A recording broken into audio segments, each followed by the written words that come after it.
Voy a hacer una síntesis exagerada porque es un poco ambicioso, pero quería darle un marco comprensivo al tema. Así que voy a ir tocando primero una pequeña visión general de lo que han sido las políticas culturales en Venezuela. Lo hago también porque en este momento estoy dictando una materia sobre este tema y voy a compartir con ustedes un intento de periodización de las políticas culturales en Venezuela. Luego, tocar algunos hitos de cómo se ha introducido, desarrollado, florecido, decaído y vuelto a florecer el tema de la gestión cultural local. Luego, unos apuntes para lo que podría ser un diagnóstico. Esto lo hicimos cuando se estaba preparando la última campaña electoral para las elecciones municipales y ver como qué era lo más grave y lo más importante de atacar en estos temas. Y luego ya de lleno, políticas culturales, renovación y gobernabilidad de las ciudades, los restos de una política cultural local o de proximidad. Entonces comienzo. Creo que para ubicar sobre todo a nuestros invitados, pero también para ustedes, yo he intentado clasificar las relaciones entre el Estado venezolano y las políticas culturales en 4 grandes periodos. Uno que va de 1900 al 45 al 65, que llamo los ensayos pioneros. Y parto de la idea de que las políticas culturales en el sentido moderno, en el sentido que las conocemos hoy, comienzan en Venezuela simultáneamente con el proceso de instauración de la democracia. No es que antes no haya habido gestión cultural del Estado.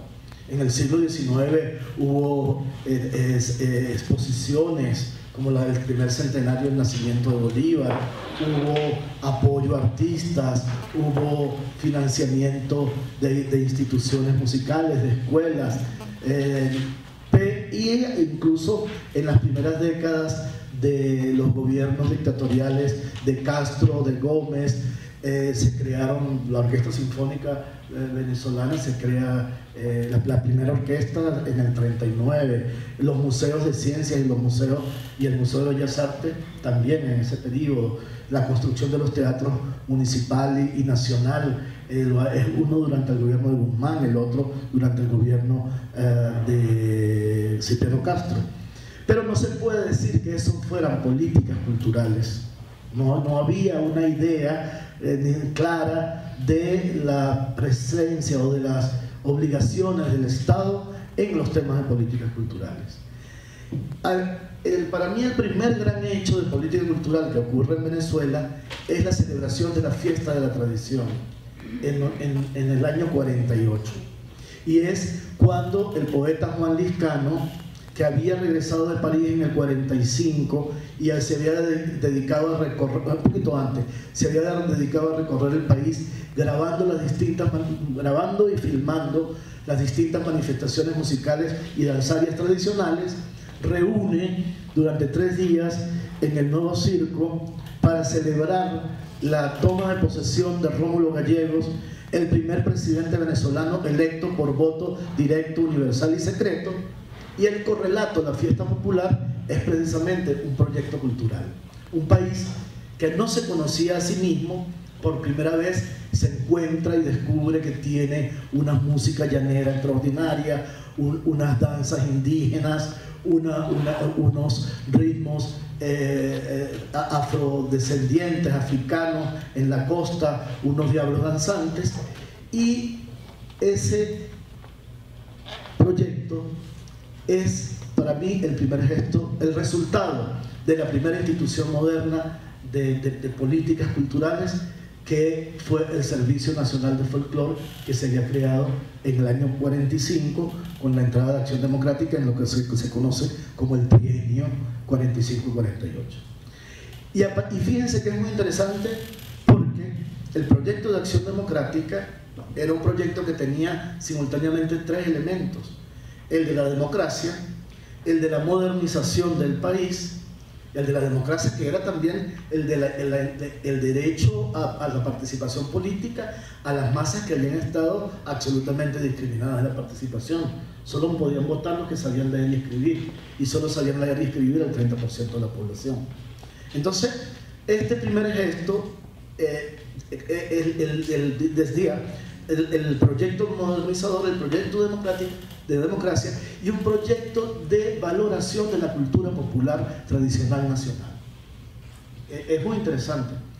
Y lo pongo hasta el 65 porque a partir de ahí hay un corte. El gobierno de gallegos apenas dura 6 meses, vuelven otra vez los militares, el militarismo, y por 10 años se suspende la democracia y también se suspende ese proyecto cultural.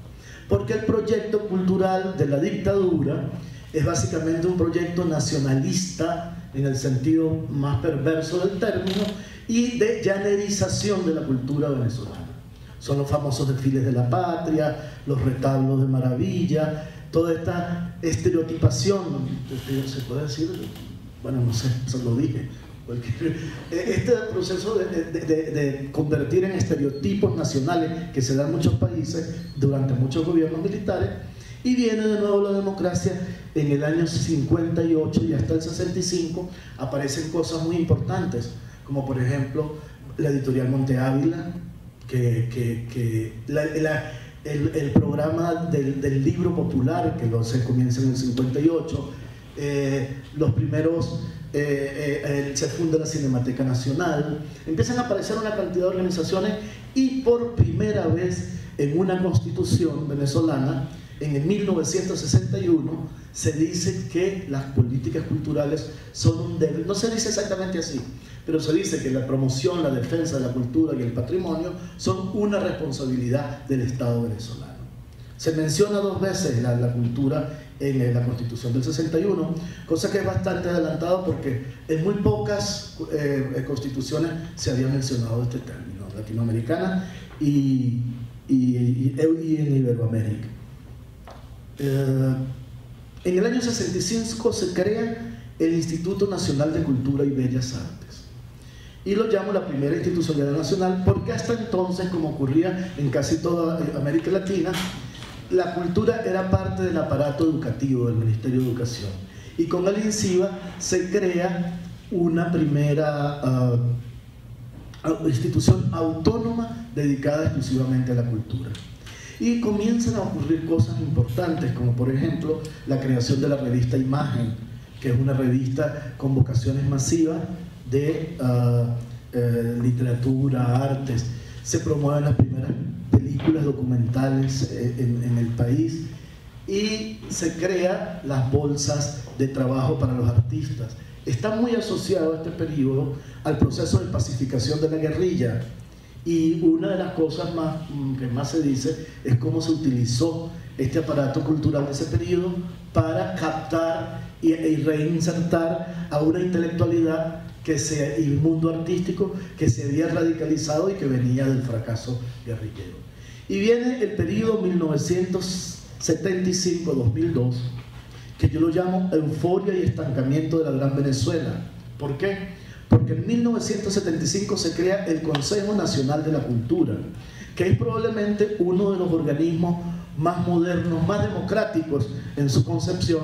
No era un ministerio, no se quiso así, era un consejo, y se llamaba consejo porque iba a estar dirigido por representaciones del gobierno central, de las universidades, de las asociaciones de artistas, de las organizaciones sindicales, no sé si lo mencioné, de las universidades, y se suponía que era un gobierno colegiado para garantizar el no dirigismo, el no intervencionismo del Estado en la creación cultural. Desde ese momento vivimos en Venezuela una cosa extraordinaria, pero sí fue un gran florecimiento de la cultura, probablemente una eclosión que más nunca volvió a ocurrir, creo que en ninguna parte. De ese momento son el Sistema Nacional de Orquestas, que hoy es un modelo mundial, es la creación del Museo de Arte Contemporáneo que era hasta ese momento, después vino el de Argentina, una de las colecciones más completas de arte contemporáneo en América. Se crea, aparece el cine, que no existía en Venezuela a través de la Dirección de Cine de Fomento. Se crea una cosa que es una joya de este país, que es la Biblioteca Ayacucho, donde está la colección de literatura escrita en español y portugués más grande que se haya hecho alguna vez. Siguen, por cierto. Se crea la Compañía Nacional de Teatro, la Compañía Nacional de Danza. Se crea Fundarte, que es la primera organización hecha para dirigir la cultura de una ciudad. Y para de contar, el instituto, la red nacional del Instituto Nacional de Bibliotecas. Es un periodo, digamos, de crecimiento bajo el concepto, bueno, en Venezuela se crea en ese momento el CLACDET, Consejo Latinoamericano de Desarrollo Cultural, que es el primer lugar donde se hacen estudios de posgrado en América Latina en el tema de cultura. De hecho, de allí salieron varios egresados, varios que después serían ministros de cultura de otros países, se formaron allí. Y pongo euforia y estancamiento porque ese proceso que se va desarrollando fuertemente lleva dos críticas internas que ningún organismo logra resolver, ningún periodo gubernamental, que es el que se está dejando fuera de los recursos y beneficios del Estado a una buena parte de la población, especialmente la población de menos recursos, y el que es una política altamente centralizada, no solamente en la región, en la ciudad capital, sino que dentro de cada estado, también en la capital de cada estado, estaba altamente centralizada la inversión y la gestión cultural. Esto llega, yo creo que a su pico con la gestión de José Antonio Abreu como ministro de Cultura en el segundo gobierno de Pérez, y que es un momento muy interesante porque es cuando el CONAC empieza a proponerle su descentralización y José Antonio Abreu hace un proceso que es darle autonomía a cada institución cultural. Que el cine sea una institución autónoma, que los museos sean autónomos, sean fundaciones, que tomen sus propias decisiones, un poco tratando también de eliminar el tema burocrático. Pero las dos grandes críticas no terminan de ser superadas. Ni se descentraliza, ni se logra que las grandes mayorías en verdad reciban los beneficios del Estado. Hay como una gran división. La cultura de masas en manos del sector privado y la cultura protegida, la que no da dinero, la que el Estado debe responder, en manos, por supuesto, del Estado.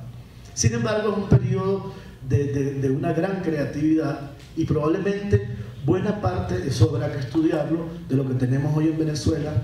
Por ejemplo, el hecho que nosotros éramos un país donde los novelistas se podrían contar con una mano en los años 70, 80, hoy en día tenemos unos 40, 30 novelistas importantes y hoy en día una novela exitosa puede llegar a un tiraje de 15.000 ejemplares, como fue la de Zuniaga, la que compramos. No, la primera de Zuniaga, la otra isla. Este fenómeno, ¿a qué se debe? Bueno, a todo el proceso de talleres literarios, de talleres culturales, de promoción de la lectura que se hizo en la década de los 70 y 80, básicamente. Si usted agarra, por ejemplo, los poetas importantes que tienen hoy entre 50 y 60 años, todos son egresados de los talleres de poesía y de literatura del Centro Latinoamericano de Estudios Rómulo Gallego. Y así podríamos ir estableciendo como a largo plazo el número de directores venezolanos en orquestas sinfónicas de Europa y Estados Unidos tiene que ver con la existencia del sistema. Es decir, podríamos evaluar como un gran periodo, pero esto llegó a un estancamiento, como todo el país, a un agotamiento en la etapa del segundo gobierno de Caldera.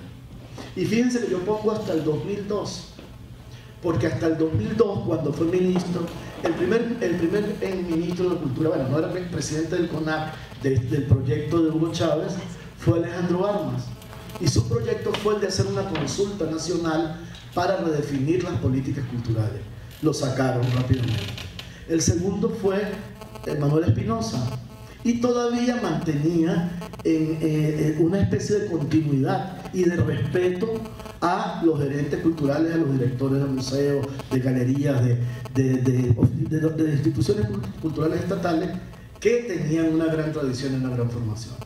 En ese contexto, empezó poco a poco a aparecer la gestión cultural municipal. Hay algunos datos interesantes. En el mismo eclosión del 75 se crea Fundarte. Fundarte era la fundación que se encargaba de las políticas culturales para el Distrito Federal, es decir, Caracas y La Guaira.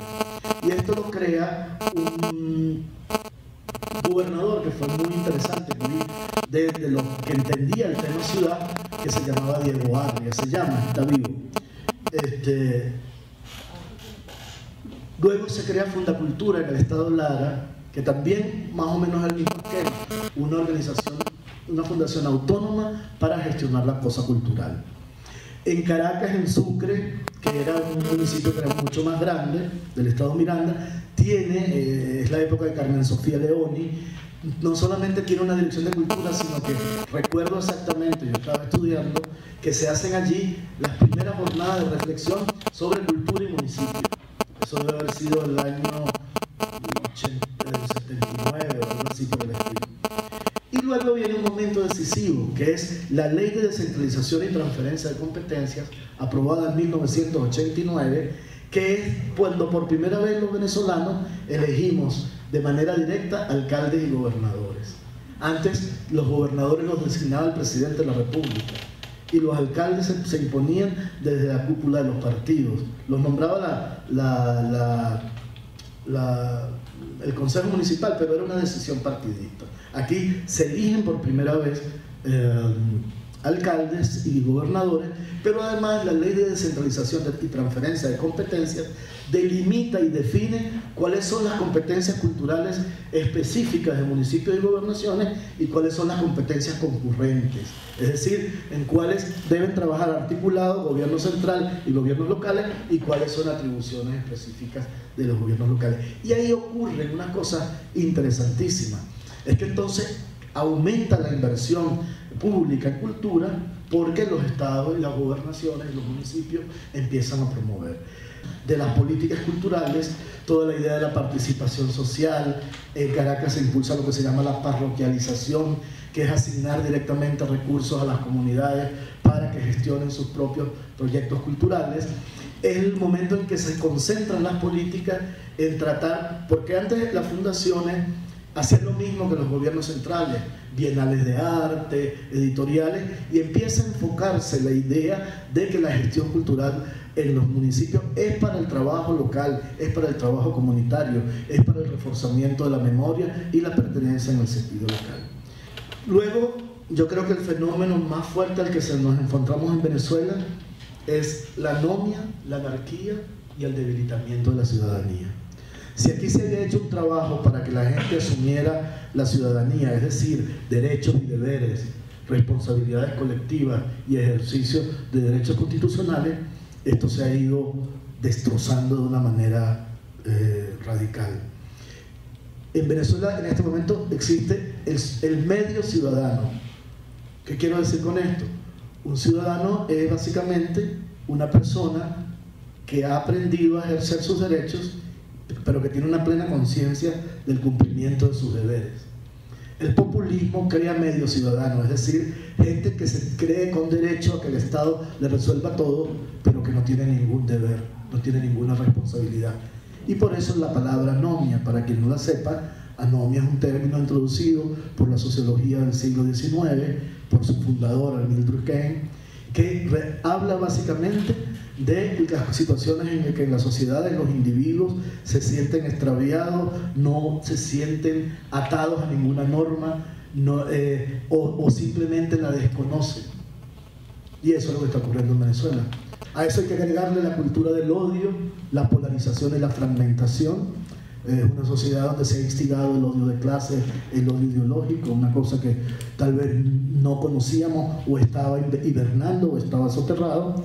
Y la fragmentación en el sentido de que la gente ya no se siente parte de la misma ciudad en las mismas condiciones o del mismo país en las mismas condiciones. Más culturalmente hablando, debilitamiento de la memoria, las identidades y las tradiciones locales, abandono, desconocimiento o poca valoración del patrimonio cultural o local. Incluso hay un ataque explícito al patrimonio. Es una situación paradójica la que vivimos. estamos en medio de una crisis, pero a la vez hay una actividad cultural febril, por lo menos en el mundo editorial es notable. O cómo la eliminación de los canales privados y de la telenovela ha hecho que florezca un tipo de teatro, algunos de repertorio y otro muy comercial. Pero bueno, hay una oferta cultural. En los centros culturales como los galpones, la Trinidad, el Trasnocho, se ha convertido como en una alternativa, pero en el este de la ciudad.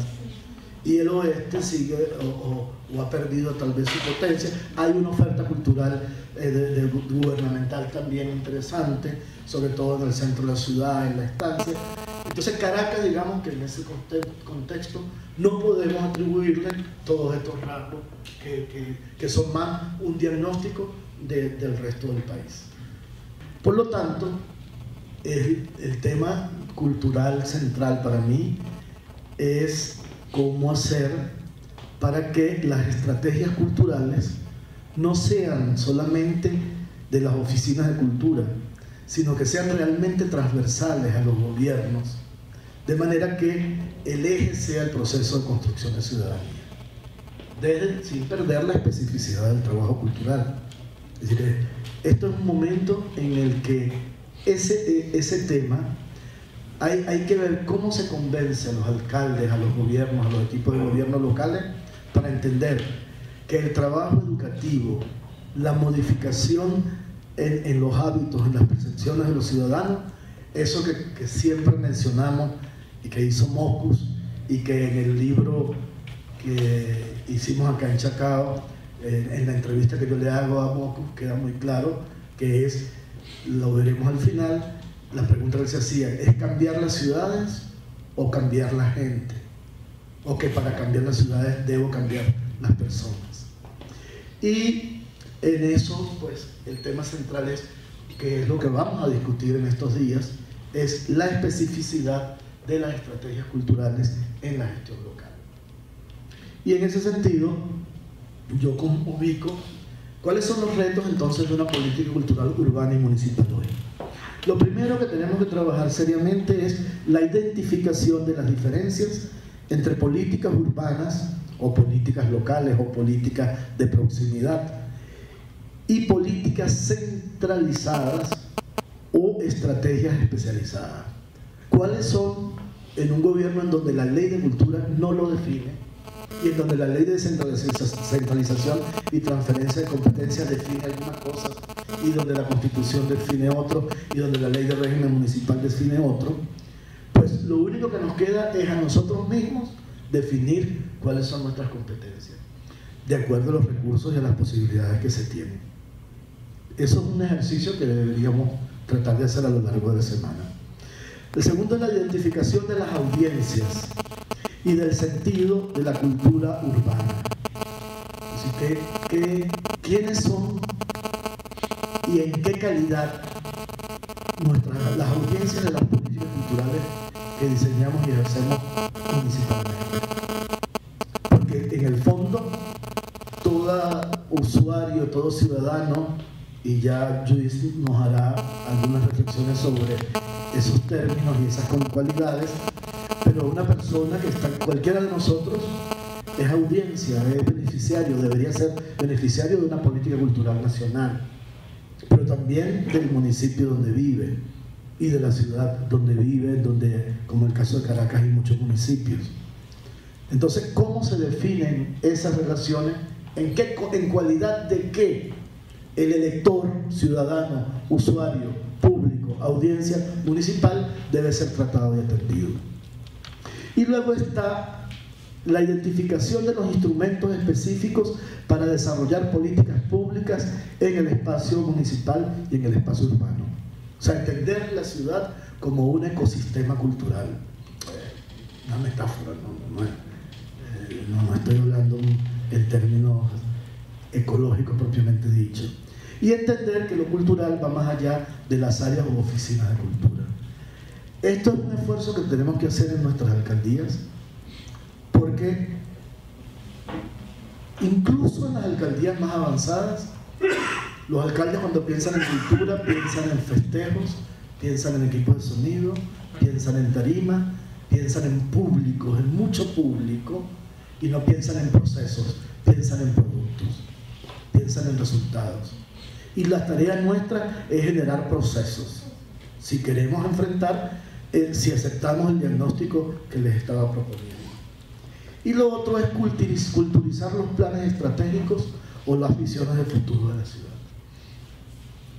Nuestro liderazgo de la gente de cultura no es solamente hacia el mundo de la cultura, tiene que irse hacia el mundo de los políticos, tiene que irse hacia el mundo de los alcaldes. Porque lo que para la gente de cultura normalmente es automático y es normal y es natural, no lo es para la mayoría. Porque lo de salud está clarito, hay que garantizar que la gente no se enferme. Y lo de educación también, está clarito, hay que hacer que la gente estudie, se forme, salga un título y tenga buenas escuelas. En cambio, lo de cultura siempre es ambiguo, es una cosa que hay que demostrar su utilidad, es una cosa que hay que demostrar y cuáles son sus resultados.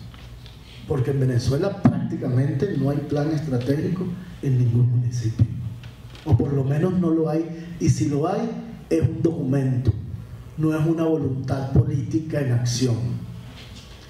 Entonces también nuestra tarea es ayudar a generar pensamiento de largo plazo y conocer la dinámica real de la ciudad o del municipio para interactuar con ella.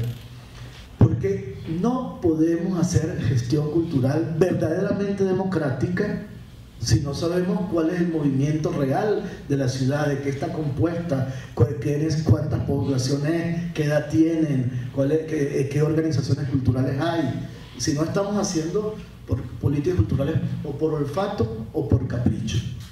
Pero las más democráticas son las que están basadas en un conocimiento real de con qué contamos y dónde estamos. Esto es lo que yo le propongo, tal vez no sea tan importante para el caso de Caracas, en donde todos los municipios tienen más o menos definidas cosas, pero yo le digo, en un equipo pequeño en el interior, esto es el mínimo que debería preocuparnos. Temas de memoria local y pertenencia, el tema de la ciudadanía y el espacio público, que en ese caso hay un uso interesante, el que tú estás mencionando del centro de Caracas. Esa es una recuperación del espacio público, que es otro tema, porque es lamentable, pero buena parte del espacio público perdido tiene que ver con la inseguridad o tiene que ver con la anarquía. Cuando desapareció el espacio público de Sabana Grande, era porque se había permitido la invasión de los... Y hoy en día es un espacio recuperado, pero es un espacio para fluir, no es un espacio para estar, porque no hay mobiliario, no hay cafés, no hay... Entonces, el tema turismo cultural y patrimonio es cada vez más importante. Fíjense el éxito que ha tenido en Caracas proyectos como el de Urbaninia o el de los Arquitours en la Semana de Caracas. Y cada vez más se está replicando, que es la necesidad ya no de que vengan turistas, sino de conocer la propia ciudad.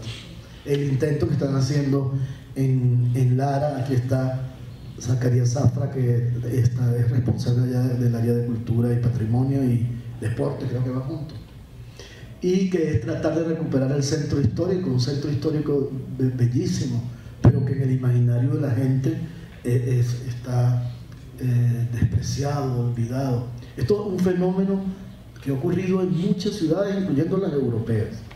Yo recuerdo haber conocido Girona, una pequeña ciudad a una hora de Barcelona, y el centro histórico era el lugar de los junkies, era un lugar devastado, era un lugar desagradable, y luego de grandes intervenciones hoy en día es no solo una referencia turística, sino la vivienda más cara de la ciudad. Y creo que estos temas tenemos que prestarle mucha atención. Promoción y formación para las artes, independientemente de que estemos diciendo que la gestión cultural es comunitaria, es reforzamiento de la pertenencia, no podemos abandonar el tema artístico. Creatividad, innovación y emprendimiento cultural. el mundo digital, el mundo del promover nuevas formas de asociacionismo. El escenario digital, a veces pensamos que lo digital está asociado solamente a la conexión con lo global, pero aquí hay experiencias muy interesantes donde lo digital se convierte en un reforzamiento de lo local. El tema de la infraestructura cultural, que no solamente es construcción. Un municipio que tenía ingresos como Chacao pudo hacer la plaza de los Palos Grandes y la biblioteca, este teatro extraordinario, la sala experimental, las salas de exposición. Pero en muchos municipios hay muchas cosas que no utilizamos. Escuelas que tienen teatros, colegios que tienen salas potenciales para la exposición, en fin, eso también hay que investigarlo y revisarlo.